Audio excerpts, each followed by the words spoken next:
ये हैं हरियाणा की स्वास्थ्य मंत्री आरती राव। इनके पिता मोदी सरकार में मंत्री हैं, जिनका नाम है राव इंद्रजीत। मंत्री आरती राव के दादाजी राव बीरेंद्र सिंह हरियाणा के मुख्यमंत्री रह चुके हैं। 1967 में राव बीरेंद्र सिंह हरियाणा के दूसरे मुख्यमंत्री बने थे। इतनी जानकारी के बाद आपको भी पता चल गया होगा कि आरती राव का बैकग्राउंड देश और प्रदेश की राजनीति से सिर्फ जुड़ा ही नहीं है, बल्कि दोनों ही जगह राजनीति में इनका दबदबा भी है। अहिरवाल बेल्ट हरियाणा की सत्ता की कुंजी मानी जाती है और यही कारण है कि राव परिवार की हर पीढ़ी यहाँ निर्णायक रही। आरती राव के बारे में अब एक ऐसी खबर आई है जिसने उनके समर्थकों को भी गूगल करने पर मजबूर कर दिया है। जानते हैं, सैनी सरकार में स्वास्थ्य मंत्री आरती राव सरोगेसी के जरिए सिंगल मदर बनी है और उनका बेटा 3 महीने का हो गया है। बच्चे का नाम जयवीर सिंह रखा गया है, जिसका पालन पोषण मंत्री आवास पर चल रहा है। पूरे हरियाणा में ये मैसेज ट्रेंड कर रहा है कि राव परिवार की राजनीतिक विरासत भविष्य में जयवीर के हाथों में होगी। आरती राव के बाद इस विरासत को कौन संभालेगा, ये सबसे बड़ा सवाल पैदा होता रहा है। लेकिन अब मजबूत सूत्रों से खबर आ रही है कि हरियाणा की स्वास्थ्य मंत्री आरती राव सिंगल मदर बनी है। सरोगेसी की मदद से आरती राव की गोद भरी है और उन्होंने अपने बेटे का नाम जयवीर सिंह रखा है, जो अब राव परिवार की विरासत को भविष्य में संभालेगा। दिलचस्प बात यह है कि राव परिवार की राजनीतिक विरासत पहले भी गोद से आगे बढ़ी थी। राव बलबीर सिंह ने राव बीरेंद्र सिंह को गोद लिया था और यहीं से इस परिवार की राजनीतिक यात्रा का नया अध्याय शुरू हुआ था। अब एक बार फिर छोटे जयवीर के आने से विरासत की निरंतरता पर चर्चाएं तेज हो गई हैं। राव इंद्रजीत सिंह के बेटा नहीं है, उनकी 2 बेटियां हैं, आरती सिंह राव व भारती राव। भारती राव छोटी हैं और वे एक बिजनेस वुमेन हैं। उनके पति भी बिजनेसमैन हैं। अब आपको सबसे चौंकाने वाला फैक्ट बताते हैं। राजनीति में होते हुए, मंत्री होते हुए, जनता की जिम्मेदारियों के बीच मां बनना आसान फैसला नहीं था, लेकिन आरती सिंह राव ने गजब का साइंटिफिक और साहसिक कदम उठाया।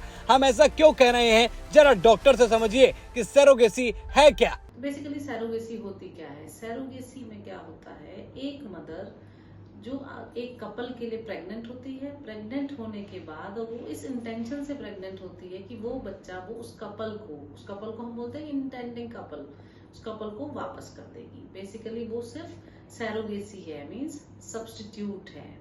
तो ये सरोगेसी हमारे इंडिया में बहुत टाइम से है, लेकिन सरोगेसी को अब 2021 में कंप्लीटली बैन कर दिया। क्यों बैन कर दिया? बिकॉज ये बहुत ज्यादा कमर्शलाइज हो गई, इसमें बहुत पैसे इन्वॉल्व हो गए, तो इसको कंट्री ने बैन कर दिया। तो अब नया वर्ड आया, उसको हम बोलते हैं अल्ट्रुस्टिक सरोगेसी, मींस जिसमें एक फीमेल बिना किसी पैसों के, बिना किसी एक्सपेंसेस के, किसी इंटेंडिंग कपल के लिए खुद को सरोगेट करना चाहती है, अपना वूम देना चाहती है। बेसिकली एग हमने फीमेल से लिया है, हमने मेल से स्पर्म लिया है, उनको हमने फर्टिलाइज किया और वो फर्टिलाइज्ड एम्ब्रियो हम सरोगेट के वूम में डाल रहे हैं। तो बेसिकली हम उसका जो वूम है, उसका जो यूट्रस है, हम इंटेंडिंग कपल के लिए उसको हायर कर रहे हैं, but it is free of cost. कि वो जो सरोगेट मदर है वो आपसे कोई चार्जेस नहीं ले रही है।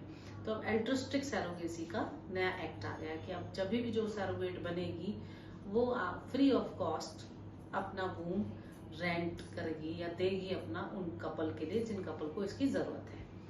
अब कौन लोग हैं जो सरोगेसी के लिए जा सकते हैं? एक तो आपको कपल इंडियन होना चाहिए, प्लस जो कपल है उसमें मेल की जो एज है that should be between 26 to 55 and जो फीमेल्स हैं वो till the age of 50 can go for surrogacy.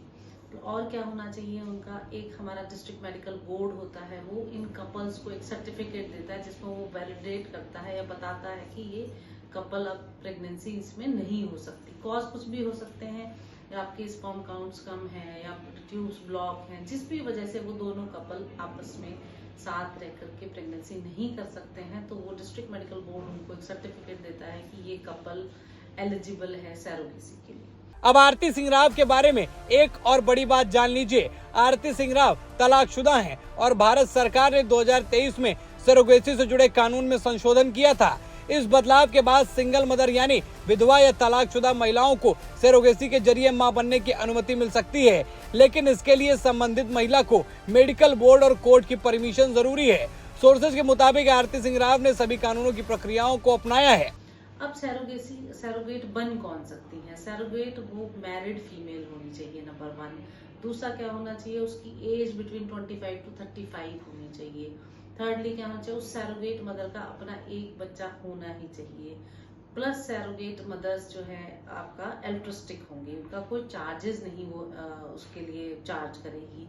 सिर्फ इसमें क्या होगा, जो कपल है वो उसके प्रेगनेंसी से रिलेटेड जितने भी चार्जेस हैं, जितने भी एक्सपेंसेस हैं वो बियर करेगा। तो कपल को एक इंश्योरेंस कराना पड़ता है एक वैलिड इंश्योरेंस कंपनी से during pregnancy and after pregnancy 36 months के लिए वो इंश्योरेंस होता है कि अगर प्रेगनेंसी के दौरान जो भी एक्सपेंसेस होंगे, डिलीवरी में जो भी होंगे, पोस्टमार्टम फेज में जो भी एक्सपेंसेस आएंगे, 36 मंथ तक ये वैलिड होता है इंश्योरेंस, जो वो कपल इस लेडी के लिए करा के देगा। लेडी मीन्स हमारी सैरोगेट। तो ये चीजें आपकी जो कपल है उसकी ये सारी चीजें कंप्लीट होनी चाहिए, प्लस सैरोगेट की ये सारी चीजें कंप्लीट होनी चाहिए। जब ये सारे क्राइटेरिया मीट हो जाएंगे तभी हम सैरोगेसी के लिए जा सकते हैं। आरती सिंह राव को आप सिर्फ राजनीति तक मत सीमित रखिए, ये शख्सियत स्पोर्ट्स चैंपियन भी रह चुकी है। आरती शूटिंग के खेल में भारत का इंटरनेशनल चेहरा है। राष्ट्रीय स्तर पर वे 15 बार निशानेबाजी की चैंपियन रही हैं। पिता के साथ राजनीतिक तौर पर सक्रिय रहने के चलते उन्होंने राजनीति को चुना। फिलहाल दोस्तों खबर में इतना ही। वीडियो को लाइक और शेयर कीजिएगा। चैनल पर नए हैं तो चैनल को जरूर सब्सक्राइब कीजिए। फिर मिलते हैं एक नई खबर के साथ, तब तक के लिए धन्यवाद।